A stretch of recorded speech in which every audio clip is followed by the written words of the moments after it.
Hariom students, स्वागत है आपका free study bye Lodhi sir के यूट्यूब चैनल में। मैं कृपाल लोधी। दोस्तों, आज हम आपको बताने वाले हैं शिक्षा मनोविज्ञान और बाल विकास की कुछ महत्वपूर्ण पुस्तकें। दोस्तों, यदि आप किसी भी प्रकार की शिक्षक भर्ती परीक्षा की तैयारी कर रहे हैं, चाहे वो स्टेट लेवल की हो, चाहे वो सेंट्रल लेवल की हो, तो यहाँ से निश्चित रूप से आपको एक या दो रचनाएं पूछी ही जाती हैं। हमने पेपर्स में देखा है और वहीं से कुछ इम्पोर्टेंट रचनाएं हमने ली हैं और हम इनको लॉजिक लगा के ट्रिक के माध्यम से आपको बताने का प्रयास करेंगे। स्टूडेंट्स, यदि आप हमारे चैनल पर पहली बार विजिट कर रहे हैं तो प्लीज चैनल को सब्सक्राइब कर लें, साथ में बेल आइकन पर क्लिक कर दें ताकि सबसे पहले नोटिफिकेशन आपको मिलता रहे। साथ में आप अपने दोस्तों के साथ में शेयर भी कर सकते हैं। तो आइए स्टूडेंट्स, प्रारंभ करते हैं आज का टॉपिक, शिक्षा मनोविज्ञान और बाल विकास की महत्वपूर्ण पुस्तकें और उनके लेखक। स्टूडेंट्स, इसमें हमने पुस्तकों को इंग्लिश में भी लिखा है, कुछ पुस्तकों को हिंदी में भी लिखा है। अधिकांशतः एग्जाम में पूछी गई उन्हीं पेपर में से हमने इनको सिलेक्ट किया है। वहां जिस प्रकार से ये पूछी गई हैं कुछ पुस्तकें, उनको वैसे की वैसे ही हमने लिखा है। इनकी हिंदी में हम आपको साथ में बताते चलेंगे। ठीक है स्टूडेंट्स, तो आइए देखते हैं। सबसे पहली जो पुस्तक है, इसका नाम है साइकोलॉजिया। क्या नाम है स्टूडेंट्स? इसको कहते हैं हम साइकोलॉजिया। और साइकोलॉजिया का अर्थ कुछ नहीं है, साइकोलॉजी मतलब मनोविज्ञान होता है। और साइकोलॉजिया पुस्तक लिखी है रूडोल्फ गोएकले। ध्यान रखना है, साइकोलॉजिया रूडोल्फ गोएकले ने लिखी है ये पुस्तक। और जो ये साइकोलॉजिया पुस्तक है, ये शिक्षा मनोविज्ञान की प्रथम पुस्तक इसको कहा जाता है। स्टूडेंट्स, बहुत इंपॉर्टेंट है। यदि कभी आपसे पूछा जाए कि शिक्षा मनोविज्ञान की प्रथम पुस्तक क्या है, तो इसमें आपको कहना है, क्या कहना है? साइकोलॉजिया। और इस साइकोलॉजिया की राइटर कौन है? रूडोल्फ गोएकले। ठीक है स्टूडेंट्स, इस प्रकार से आप इसको याद रख सकते हो। एक तो कैसे आप याद रखोगे, चूंकि मनोविज्ञान ही हमें बहुत महत्वपूर्ण है, शिक्षा मनोविज्ञान, और इसलिए उसी की पुस्तक जो साइकोलॉजिया है, ठीक है, वही रूडोल्फ गोएकले द्वारा रचित है। रूडोल्फ गोएकले ने ये पुस्तक लिखी है। और ये शिक्षा मनोविज्ञान की कौन सी पुस्तक है? प्रथम पुस्तक है। ऐसे आप याद रख सकते हो। ठीक है, अब आप इसको कैसे याद रखोगे? एक तो यहां से आप याद रख सकते हो साइकिल। यदि आप कह दो, क्या कह दो? साइकिल यदि आप कह दो तो कई लोग साइकिल से ले जाते हैं सामान, ऐसे करके याद रख सकते हो। साइकिल से किले जाते हैं, गोएकले किले, इसको जोड़ दो। ठीक है, जैसा भी आप जोड़ें। ठीक है स्टूडेंट्स, अगली जो पुस्तक है दूसरी, इसका नाम है एनिमल इंटेलिजेंस। और स्टूडेंट्स, ये जो एनिमल इंटेलिजेंस पुस्तक है, इसके राइटर हैं एडवर्ड एल थायरनडाइक, या फिर एल थायरनडाइक इनको लिखा जाता है, पर हमने यहाँ उनका पूरा नाम लिखा है। उनका पूरा नाम है एडवर्ड एल थायरनडाइक। कौन सी पुस्तक? Animal intelligence. वैसे ही आपको पता होगा कि जो इंटेलिजेंस ब्यूरो होता है, इंटेलिजेंस ब्यूरो ये थाने वालों को कुछ सूचनाएं देता रहता है, ऐसे हम याद रख सकते हैं। इंटेलिजेंस ब्यूरो जो होता है, ये थानों के ही अधीन या थानों से मिलकर ही कार्य करता है, ऐसे हम याद रख सकते हैं। एनिमल इंटेलिजेंस पुस्तक किसकी है? एडवर्ड एल थायरनडाइक की। ठीक है स्टूडेंट, अब हम देख लेते हैं अगली 3 नंबर पर, यहाँ पर लिखा है प्ले बे। ठीक है स्टूडेंट, एनिमल इंटेलिजेंस कुछ नहीं, इसका मतलब होता है पशु बुद्धि, ऐसा हम कह सकते हैं, या पशुओं या जानवरों की बुद्धि। ठीक है स्टूडेंट, तो वैसे ही जानवरों में बुद्धि नहीं होती, इसीलिए डाई मतलब ज्यादा मरते हैं वो, ऐसे हम याद रख सकते हैं। 3 नंबर पे यहाँ लिखा है प्ले वे। और स्टूडेंट्स, जो ये प्ले वे लिखा है, इसका मतलब होता है एक प्रकार से खेल क्रिया या खेल का रास्ता, ऐसे हम कह सकते हैं। तो जैसा कि आपको पता है कि खेल विधि का जो जनक था वो हेनरी कार्डवेल कुक ही था। वैसे ही, हालांकि आपको पता होना चाहिए, प्रवर्तक अलग हैं इसके, और हाँ, हालांकि इसके फ्रावेल जनक हैं और हेनरी कार्डवेल को किसके प्रवर्तक हैं, ऐसे करके याद रख सकते हो। तो जहां कहीं भी प्ले आ जाए, कुछ बच्चों के यहाँ बॉल नहीं होती, तो स्टूडेंट्स कुछ बच्चों के यहाँ बॉल नहीं होती तो वो बेल कोई बॉल बना लेते हैं। किसे? बेल कोई बॉल बना लेते हैं, ऐसे भी आप याद रख सकते हो। और बेल से वो प्ले मतलब बेल से वो खेलते रहते हैं, ऐसे आप याद रख सकते हैं स्टूडेंट्स। कैसा कि प्लेवे के राइटर कौन है? Henry Caudwell cook. फिर हम 4 नंबर पर देखते हैं माइंड इन सोसाइटी। 4 नंबर पे लिखा है माइंड इन सोसाइटी, सामाजिक सोच या समाज की सोच, ऐसा हम इसको कह सकते हैं हिंदी में। तो माइंड इन सोसाइटी के जो लेखक हैं या आथर हैं, जो इनके राइटर हैं माइंड इन सोसाइटी के, वो हैं बाइगोटस्की। कौन स्टूडेंट्स? बाइगोटस्की। अब आप कैसे याद रखोगे कि सोसाइटी मतलब क्या होता है? समाज। क्या होता है? समाज, पड़ोस, आसपास के लोग। और जो बाई लोग होती हैं, मतलब बाई महिलाएं खासकर जो होती हैं, वो आसपास के लोगों से सोसाइटी में ज्यादा लोगों को जानती हैं, ज्यादा। ठीक है, ऐसे आप याद रख सकते हो। सोसाइटी उनकी होती है ज्यादा जान पहचान, ऐसे आप याद रख सकते हो। या बाई जो होती है महिलाएं, उनका माइंड ज्यादा चलता है, यहां से आप जोड़ सकते हो, बाई का माइंड ज्यादा चलता है। ठीक है, तो यहां से आप जोड़ सकते हो माइंड एंड सोसाइटी के राइटर कौन होगा स्टूडेंट्स, बाइगोटस्की। ठीक है, ऐसे आप याद रख सकते हो। फिर यहाँ स्टूडेंट्स 5 नंबर पे लिखा है प्रिंसिपल ऑफ बिहेवियर, मतलब व्यवहार के सिद्धांत। प्रिंसिपल मतलब सिद्धांत होता है, प्रिंसिपल ऑफ बिहेवियर। तो प्रिंसिपल ऑफ बिहेवियर के जो राइटर हैं ये हैं क्लार्क हल। कैसे याद रख सकते हो, वैसे ही आपको पता होना चाहिए, जहां जिस कक्ष में प्रिंसिपल बैठते हैं उसी कक्ष में क्लर्क भी बैठते हैं। क्लर्क मतलब बाबू जिनको हम कहते हैं, जो लिखा पढ़ी का काम करते हैं। तो प्रिंसिपल जहां बैठेंगे वहीं क्लर्क भी बैठेंगे। तो ऐसे आपको यदि ऑप्शन में आता है कि प्रिंसिपल ऑफ बिहेवियर के राइटर कौन है, तो क्लार्क हल। ठीक है, या विद्यालय की जितनी भी समस्याएं होती हैं, किसी भी स्कूल की जितनी भी समस्याएं होती हैं स्टूडेंट्स, इनको हल कौन करते हैं, तो इनको हल करते हैं कौन, प्रिंसिपल। ऐसे आप याद रख सकते हो। ठीक है स्टूडेंट्स, 6 नंबर पे जो लिखा है ये है फिनोमेना। ठीक है, फिनोमेना के जो राइटर हैं वे हैं कौन, मैक्स बर्दाइमर। ठीक है, अब या मैक्स बर्दिमर इसको हम कह सकते हैं। अब आप इसको कैसे याद रखोगे, तो स्टूडेंट्स इसको ऐसे याद रखना, इस फेनो को कह दो आप फोन। क्या कह दो, फोन। फोन कह दो। और मैक्स कंपनी का आपने देखा होगा, मैक्स कंपनी का एक फोन आता है और लोग मरे जाते हैं मैक्स कंपनी के फोन के लिए। यहां से याद रख सकते हो आप, फिनोमेना के राइटर कौन है, मैक्स बर्दाइमर। 7 नंबर पे स्टूडेंट्स ये क्या लिखा है, एडोलसेंस। आपको पता है एडोलसेंस का मतलब क्या होता है, किशोरावस्था। बड़े तूफान तनाव संघर्ष का काल कहा है किसने, ये कोटेशन भी हमारे लिए पूछे जाते हैं। एक वीडियो हम ला देंगे इंपॉर्टेंट, जिसमें कोटेशन रख देंगे। ये कथन जो साइकोलॉजिस्ट हैं उनके बहुत ज्यादा पूछे जाते हैं, खैर बताएंगे बाद में। तो एडोलसेंस के राइटर, एडोलसेंस का मतलब होता है स्टूडेंट किशोरावस्था। और किशोरावस्था को सबसे अच्छा परिभाषित किया है, या किशोरावस्था की जो सबसे अच्छी विशेषताएं बताई हैं वो स्टैनली हॉल ने ही बताई हैं।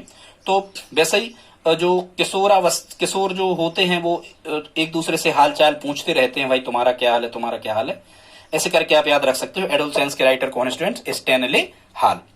अब हम देखते हैं 8 नंबर पे लिखा है एनिमल साइकोलॉजी। एक चीज आपको याद रखना है स्टूडेंट, जहां भी एनिमल आए, जहां भी एनिमल मतलब क्या होता है, जानवर। एनिमल मतलब क्या होता है, जानवर।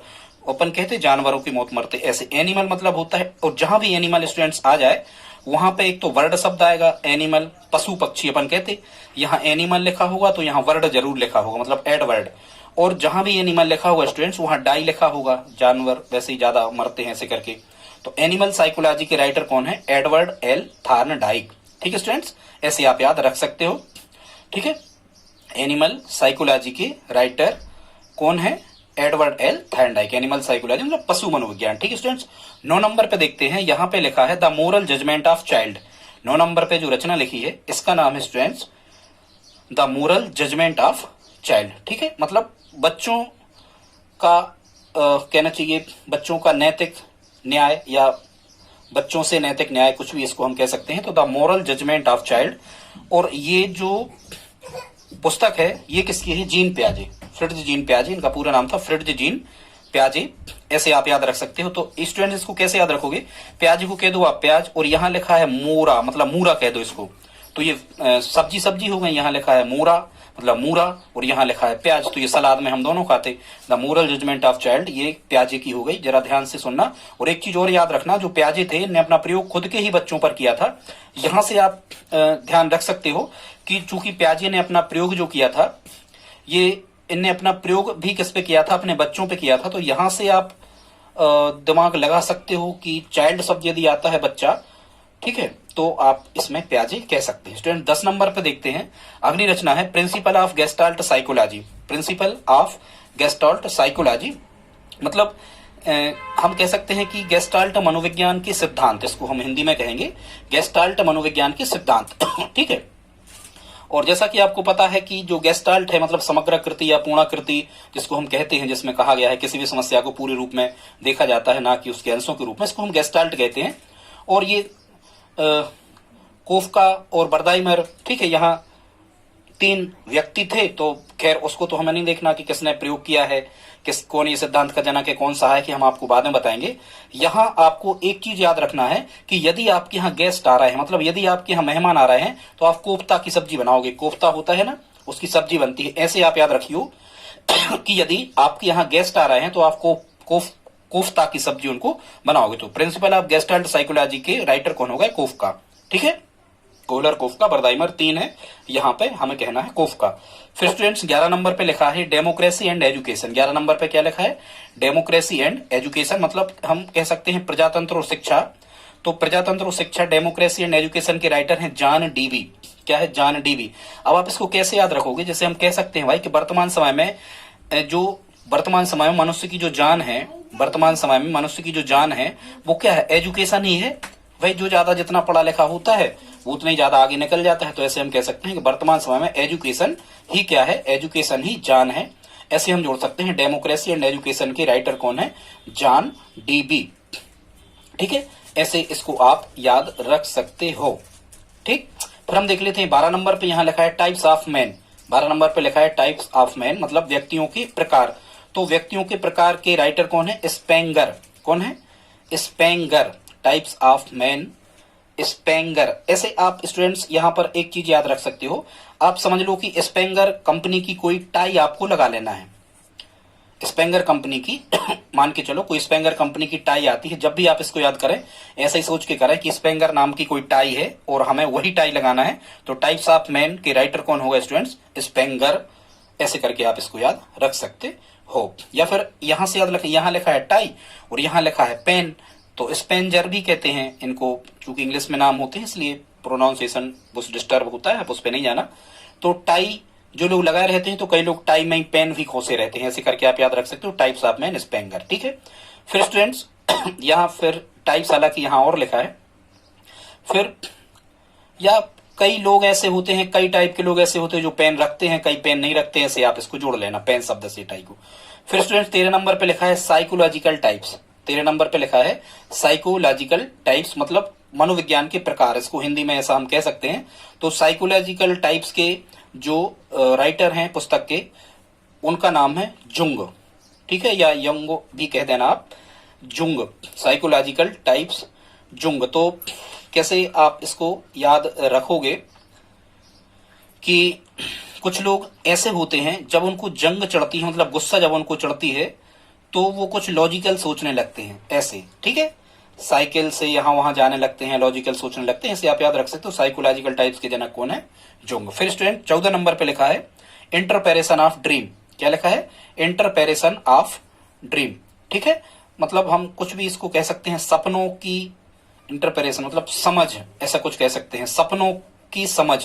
तो इसका राइटर कौन था? तो फ्राइड। इसको हम कैसे याद रख सकते हैं स्टूडेंट्स? यहाँ ड्रीम आप जान जाओगे।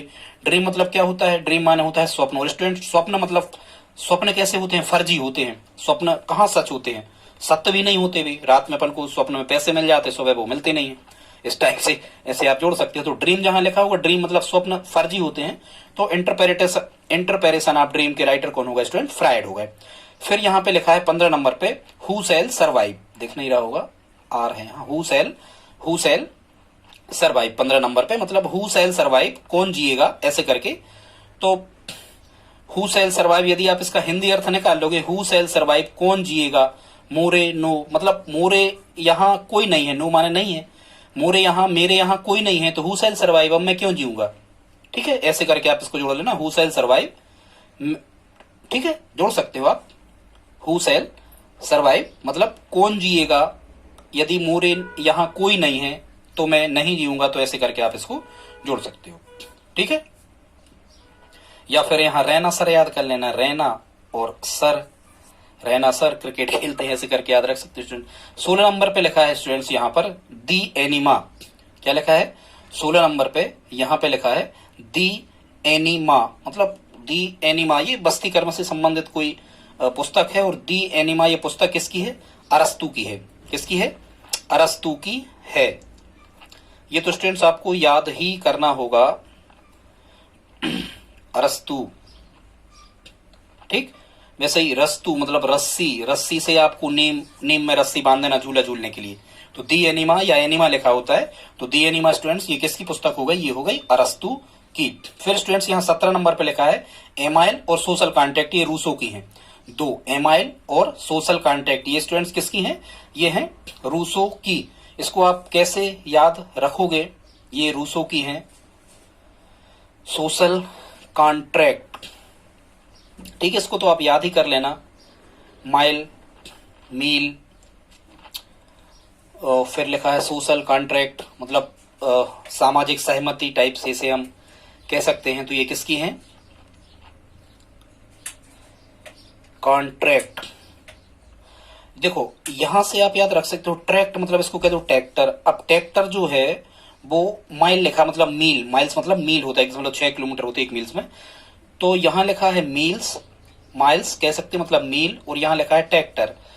तो ट्रैक्टर रूसों को रस्सी कह दो, मतलब ट्रैक्टर रस्सी से बांध के आपको कई मील तक चलाना है, ठीक है, ऐसा याद रखना। ट्रैक्टर रस्सी मतलब रूसो रस्सी से बांधकर ट्रैक्टर कई मील आपने चलाया है, ऐसे करके आप एमाइल और सोशल कॉन्ट्रैक्ट स्टूडेंट्स किसकी है, रूसो की है, ऐसे करके आप याद रख सकते हो।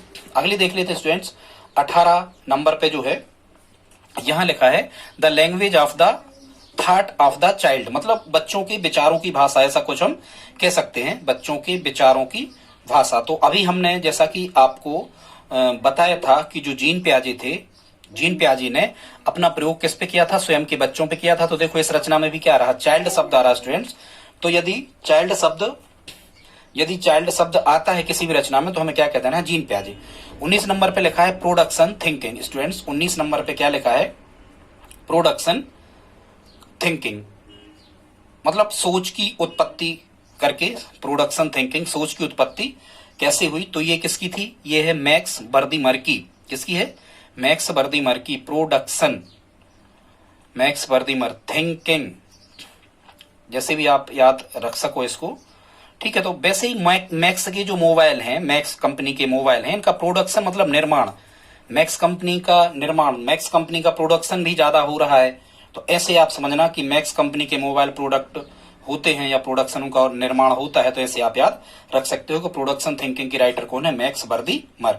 फिर स्टूडेंट्स यहाँ 20 नंबर पे हम देख लेते हैं एजुकेशन साइकोलॉजी, मतलब ये शिक्षा मनोविज्ञान है, बहुत इंपॉर्टेंट फैक्ट स्टूडेंट्स, ये पूछा ही जाता है। एजुकेशन साइकोलॉजी के जनक राइटर कौन है, थार्नडाइक। कौन है, एजुकेशन, वैसे ही एजुकेशन मतलब शिक्षा के लिए, डाई मतलब मरे जा रहे लोग, बहुत पढ़ रहे, ऐसे करके आप याद रख सकते हो। एजुकेशन और शिक्षा के लिए लोग मरे जा रहे, मरना मतलब डाई। तो एजुकेशन साइकोलॉजी के राइटर कौन है स्टूडेंट, थार्नडाइक। फिर स्टूडेंट्स यहाँ 21 नंबर पे लिखा है प्रिंसिपल ऑफ साइकोलॉजी, मतलब मनोविज्ञान के सिद्धांत, प्रिंसिपल ऑफ साइकोलॉजी मनोविज्ञान के सिद्धांत, ऐसा हम कह सकते हैं। तो इसके राइटर कौन है, विलियम जेम्स। कौन है, विलियम जेम्स। अब इसको आप कैसे याद रखोगे, प्रिंसिपल्स ऑफ साइकोलॉजी, ऐसे ही करके याद रख लेना कि शिक्षा मनोविज्ञान के सिद्धांत विलियम जेम्स। जेम्स मतलब क्या होता है, जेम्स मतलब होता है अचार चटनी मुरब्बा, ऐसे करके, तो वो बिलिया में रखते हैं। तो यहां तक तो ठीक है, विलियम जेम्स, ठीक है, ऐसा ही याद रख लेना। यहाँ साइकोलॉजी शब्द आएगा इनकी रचना में, वही कौन लाएगा, कोलाजी, कोलाजी कौन लाएगा, जेम्स, अचार, ऐसे याद रख लेना, ठीक है। 22 नंबर पे स्टूडेंट्स यहाँ है theories of human behaviour, theories of human behaviour मतलब हम कह सकते हैं मानव व्यवहार के सिद्धांत, थ्योरीज ऑफ ह्यूमन बिहेवियर, ठीक है। तो यहां से आप कैसे याद रखोगे, बिहेवियर मतलब क्या होता है, व्यवहार। स्टूडेंट्स यदि आपका व्यवहार बहुत अच्छा होता है, जिन ह्यूमन मतलब जिन लोगों का, ह्यूमन मतलब क्या होता है, लोग, जिन लोगों का, जिन ह्यूमंस का बिहेवियर मतलब व्यवहार अच्छा होता है, उनकी सभी समस्याएं आसानी से हल हो जाती हैं। CL हल है, हालांकि ये क्लार्क एल हल इनका पूरा नाम है। तो यहां से आप याद रख सकते हो इस लॉजिक से, theories of human behaviour. Students आप पेन कॉपी लेकर के बैठ जाएं और सभी रचनाओं को आप नोट कर लें, बहुत इंपॉर्टेंट है। और लॉजिक भी आप वहां बाजू में लिखते जाएं कि किस लॉजिक लगा के आपको इनको याद करना है। स्टूडेंट्स यदि यहां तक आपने वीडियो हमारा देख लिया तो प्लीज इसको लाइक भी करते चलें, और यदि आप हमारी हेल्प करना चाहते हैं दोस्तों के साथ में शेयर भी इसको कर सकते हैं। तो theories of human behaviour, CL हल। 23 नंबर पे स्टूडेंट्स यहाँ है a psychological interpretation, a psychological interpretation, इसके जो राइटर हैं आलपोर्ट, इसको आप कैसे याद रखोगे, इंटरप्रिटेशन। स्टूडेंट्स यहाँ इस शब्द को पकड़ लो, स्टेशन को पकड़ लो, तो ये स्टेशन लिखा है और ये पोर्ट मतलब बंदरगाह लिखा है। तो पोर्ट मतलब बंदरगाह है, ये जहाज, पानी के जहाज रुकने का स्थान है, और स्टेशन रेल रुकने का स्थान। तो यहां से आप जोड़ सकते हो आ साइकोलॉजिकल इंटरप्रिटेशन आल पोर्ट, ठीक है। कहते लोग ना कि भाई अभी तो इंटर हुआ है, हम तो आल फिल्म देखेंगे, पूरी फिल्म देख के जाएंगे, अभी तो इंटर हुआ है, ठीक है, ऐसे करके याद रख सकते हो। फिर स्टूडेंट्स ये भारतीय मनोवैज्ञानिक हैं, 24 नंबर पे लिखा है भारतीय मनोवैज्ञानिक हैं गीजू भाई बदेका, इनकी रचना है देवास्वप्न। क्या स्टूडेंट्स जरा ध्यान से सुनना, बहुत इंपॉर्टेंट फैक्ट है, पूछा ही जाता है। देवास्वप्न एक पुस्तक है जिसमें कई प्रकार की कहानियों, गीतों का संकलन है। तो देवा स्वप्न की राइटर हैं गीजू भाई बधेका। और एक चीज और हमें ध्यान रखना है, जो ये गीजू भाई बधेका है, ये भारत में बाल केंद्र शिक्षा के जनक माने जाते हैं। कभी भी आपसे पूछा जाए कि बाल केंद्रित शिक्षा के जनक, सेंट्रलाइज्ड एजुकेशन जो होता है, बाल केंद्र शिक्षा के जनक किसे कहा जाता है, तो आपको कहना है स्टूडेंट्स गीजू भाई बधेका। और इनकी रचना क्या है? इनकी रचना है देवा स्वप्न। क्या है? देवा स्वप्न। ये जो स्वप्न आते हैं अपन को, ये बधेका मतलब कई बाधाएं उत्पन्न करते हैं। ठीक है, स्वप्न तो आते हैं पर वो समस्या हल नहीं होती, तो बाधाएं आ जाती हैं। फिर स्टूडेंट्स यहाँ 25 नंबर पे लिखा है हाउ वी थिंक, हम कैसे सोचते हैं। हाउ वी थिंक, हम कैसे सोचते हैं या कैसा सोचते हैं। तो इसके राइटर हैं जॉन डीबी। कौन है? John Dewey. How we think कैसे आप याद रखोगे? थिंक का मतलब क्या होता है? सोचना। हाउ जैसे भी आप याद रख सकें इसको करना। How we think. ठीक है, थिंक, इंक, डीबी, तो कर लेना जैसा भी, या डीबी एक चैनल का नाम है, स्टार डीबी, डीबी स्टार। तो ऐसे याद रखना कि डीबी स्टार के जो डीबी स्टार को जो चलाने वाले हैं वो कैसा सोचते हैं। ठीक है, किसी भी मामले में, तो ऐसे आपको याद हो जाएगा how we think, John Dewey. फिर स्टूडेंट्स यहाँ 26 नंबर पे अगली रचना लिखी है इमोशनल इंटेलिजेंस। इमोशनल इंटेलिजेंस, तो इमोशनल इंटेलिजेंस के राइटर हैं गोलमैन। कौन है? गोलमैन। तो आपने खुद देखा होगा स्टूडेंट्स कि जो इंटेलिजेंट, कुछ ऐसे याद रख लेना आप, तो इंटेलिजेंट मैन होते हैं वो सब कुछ गोलमाल कर देते हैं। इंटेलिजेंट जो मैन होते हैं वो सब गोलमाल कर देते हैं, ऐसे आप जोड़ सकते हो। इमोशनल इंटेलिजेंस के राइटर हैं गोलमैन। फिर देखते हैं स्टूडेंट 27 नंबर पे है रिपब्लिक। वो रिपब्लिक के राइटर हैं प्लेटो। बहुत इंपॉर्टेंट फैक्ट है राजनीति की, हालांकि ये पुस्तक है। रिपब्लिक के राइटर कौन है? प्लेटो। कैसे आप इसको याद रखोगे कि कोई कह रहा है आपका बॉस, भाई आप लेट कैसे हो गए, तो आप कह रहे हो भाई बहुत पब्लिक थी सड़क पे, इसलिए लेट हो गए, पब्लिक जनता बहुत थी। तो रिपब्लिक के कौन हो गए? प्लेटो। फिर स्टूडेंट्स यहाँ 28 नंबर पे जो लिखा है, 28 नंबर पे audio visual methods in teaching. क्या लिखा है? Audio visual methods in teaching. मतलब ऑडियो विजुअल मतलब दृश्य श्रव्य कह सकते हैं हम।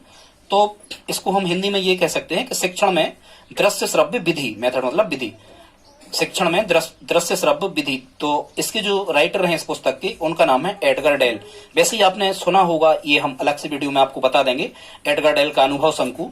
इसमें इनने कैसे प्रक्षेपी और अप्रक्षेपी जो सामग्रियां होती हैं इनके बारे में बताया है। हालांकि इनने बताया कि प्रक्षेपी ही बेस्ट होती हैं। ठीक है, प्रक्षेपी वही कहलाती हैं जो मतलब फेंकना। ठीक है, कभी समझा देंगे हम। तो कभी भी आपको यदि ऐसा प्रश्न आ जाए कि audio visual methods in teaching, तो एडगर डेल ही कहना, क्योंकि जो शिक्षा मतलब जो दृश्य श्रव्य सामग्री है, इन पर सबसे ज्यादा, दृश्य श्रव्य सामग्री पर सबसे ज्यादा जो फेमस थॉट्स, फेमस विचार रहे हैं स्टूडेंट्स, वो किसके हैं? वो एडगर डेल के ही हैं। ठीक है, किसके हैं? Edgar Dale. या फिर ऐसे भी आप याद रख सकते हो, यहाँ क्या लिखा? एड। क्या लिखा? एड। एड मतलब होता है एडवर्टाइज। एडवर्टाइज मीन्स क्या होता है? विज्ञापन। और विज्ञापन काय में आता है? आपको खुद पता होगा, विज्ञापन, टीचिंग के भी विज्ञापन आते हैं। एड माने विज्ञापन में, ऑडियो मतलब हम सुनते भी हैं, विजुअल माने दिखाई भी देते हैं टीवी पे या मोबाइल पे कहीं भी। तो ऑडियो विजुअल क्या होते हैं? विज्ञापन। और विज्ञापन को इंग्लिश में एड कहते हैं स्टूडेंट्स। इस प्रकार से आप याद रख सकते हो कि audio visual methods in teaching के राइटर कौन है? Edgar del. 29 नंबर पे लिखा है स्टूडेंट चाइल्ड साइकोलॉजी। क्या लिखा है? Child psychology. यहाँ चाइल्ड आ रहा है लेकिन प्याजे यहाँ पर नहीं है, तो चाइल्ड साइकोलॉजी के हैं हर लाख। ठीक है, कौन है? हर लाख, मतलब हर चाइल्ड की साइकोलॉजी लाख होती है। भाई मनोविज्ञान मतलब मन का विज्ञान, तो कैसे आप याद रख सकते हो? हर चाइल्ड की साइकोलॉजी लाख होती है, मतलब हर बच्चे का मनोविज्ञान लाख होता है, मतलब हमें दिखाई नहीं देता। लाख होता है मतलब अंदर ही अंदर होता है, हमें दिखाई नहीं देता। ऐसे आप याद रख सकते हो, हर चाइल्ड की साइकोलॉजी लाख होती है। तो चाइल्ड साइकोलॉजी मतलब इसको हम बाल मनोविज्ञान कह सकते हैं। तो इसके राइटर कौन है? हर लाख। 30 नंबर पे स्टूडेंट्स ये लास्ट रचना लिखी है दी कंडीशंस ऑफ लर्निंग, मतलब सीखने की स्थितियां। दी कंडीशंस ऑफ लर्निंग, सीखने की स्थितियां। इसके जनक कौन है? आर.एम. गेने। तो स्टूडेंट्स कई बार क्या होता है कि सीखने सिखाने के दौरान, लर्निंग मतलब सीखने के दौरान कई कंडीशंस ऐसी बनती हैं आर्मी वगैरह की जो ट्रेनिंग होती है कि इनमें कुछ गन चलाने की भी अनुमति दे देते हैं सैनिक लोग, अधिकारी भाई देते ही हैं सीखने के टाइम पे। तो यहां से आप याद रख सकते हो, क्या याद रख सकते हो कि यदि कुछ कंडीशंस ऐसी होती हैं कि हमें या किसी व्यक्ति को कुछ कंडीशंस ऐसी होती हैं कि किन्हीं व्यक्तियों को गन चलाना पड़ती है, तो the conditions of learning R M Gagne इसके राइटर हो गए।